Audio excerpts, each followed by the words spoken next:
में या अपने में जो क्रोध और द्वेष है उससे जहरी रस पैदा होते, तो क्या करो, यहाँ तिलक करने की जगह पर रगड़ मारो।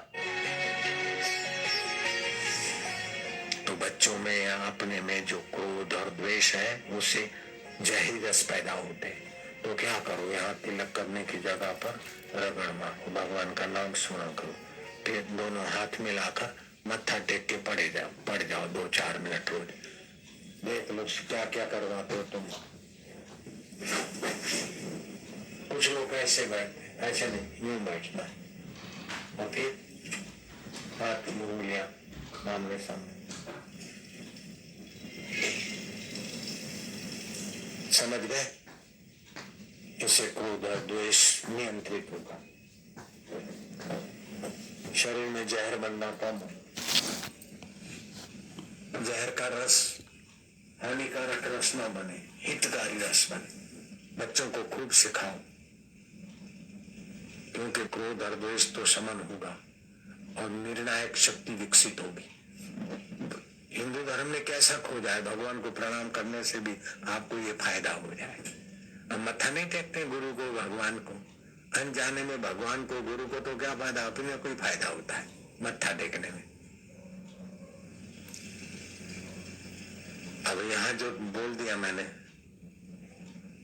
तो इससे विचार शक्ति विकसित होगी। यहाँ थोड़ी रगड़ लगा के भगवान के नाम, तो बच्चों को कभी नपास हो जाते या कभी कुछ घर में ऐसी तकलीफ आती तो भाग जाते या लवर लवरी के चक्कर में पड़ जाते या आत्महत्या कर लेते, तो बच्चों की सूझबूझ कमजोर होती है, इसलिए गलत कदम उठाते बेचारे।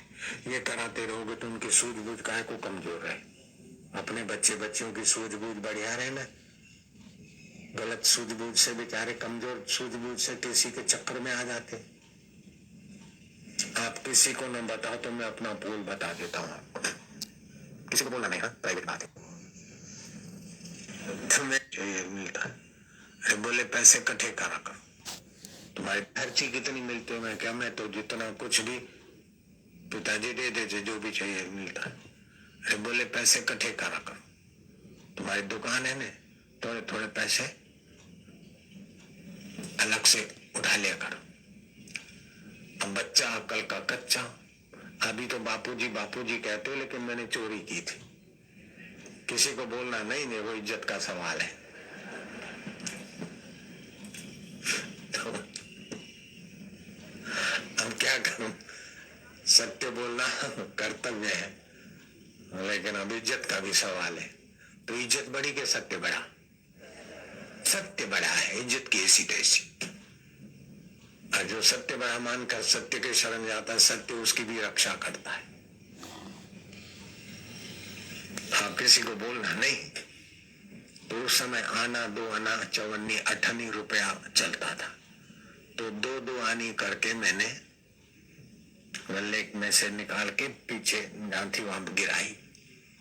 एक दिन में 1 2 ऐसे करके 14 आना, मतलब 88 पैसा आज के जमाने के। 7 2 हो गई।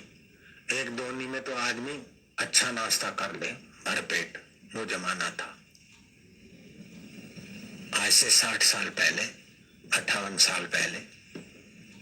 तो मैं तो ले गया, मैं क्या, देख इतने सारे पैसे मैंने इकट्ठे कर लिए, पैसे में क्या ऐसे मैंने छुड़ाए। और जरा शाबाश दोस्त, ये ले लो ये ले लो। मैं आपको सच बोलता हूँ, चोरी के पैसे से हमने जरा चतुरापन करा, तो खाए तो अंतरात्मा नालच देवे। मैं तो आया, अपने पिता को बोला, रो रो के फुट फुट के रोया कि मैंने चोरी किया। ये को बोले क्या हुआ बेटा, कैसा? मैं क्या, हमने ऐसा चोरी, सारी टेक्निक बता दी। बोले जब तुम्हारा ही सब है तो चोरी क्यों किया? मैं क्या, मेरे को किसी ने बताया, ऐसा सिखाया। तो मतलब सूझबूझ बच्चे की कमजोर होती है, तो कोई हरामी बच्चों का प्रभाव पड़ जाता है ना। अगर मेरे को उस समय सत्संग मिलता या मेरे पिताजी को सत्संग में ये बात मिलती कि बच्चों को यहाँ तिलक करके मत्था टेक कार्यक्रम करवाओ, तो इतना पाप मैं नहीं कर सकता। तो अभी भी बोलने में मुझे डर लगता है कि भाई किसी को बोलना नहीं, मेरा पोल है, नहीं तो। लेकिन अपना पाप बोल देने से भी हृदय निर्भर हो जाता है। तो ये भगवान का नाम उस समय लेते थे तो प्रेरक ईश्वर था तो बचा दिया ना। ऐसे बच्चों को भगवान का नाम लिवाओ और भगवान के आगे मत्था टिकवाओ तो भगवान उनको सद्बुद्धि देंगे, आपके बच्चे तेजस्वी बनेंगे। मैंने गलती की लेकिन आपके बच्चे गलती नहीं करे, ये तो जरूरी है ना। हमने तो जो किया पाप, लेकिन आपके बच्चे ऐसा क्यों पाप करें। नर माना क्या, जो सबको चलाए उसको नर बोलते, अपने तरफ से चलाए, पक्षियों को, पशुओं को, पेड़ पौधों को अपने तरफ ले चले, अपने अनुकूल कर दे, उसको नर बोलते। और नर के समूह को नारायण बोलते। तो अभी नर नर में जो चैतन्य है वो नारायण का रूप है। मदन मोहन मालवीय जी परीक्षा के दिन थे, स्कूल जाते समय, कॉलेज जाते समय माँ को प्रणाम किया, माँ पेपर देना है, आशीर्वाद दो, पास हो जाऊं। बोले बेटा ऐसा क्या मांगता है,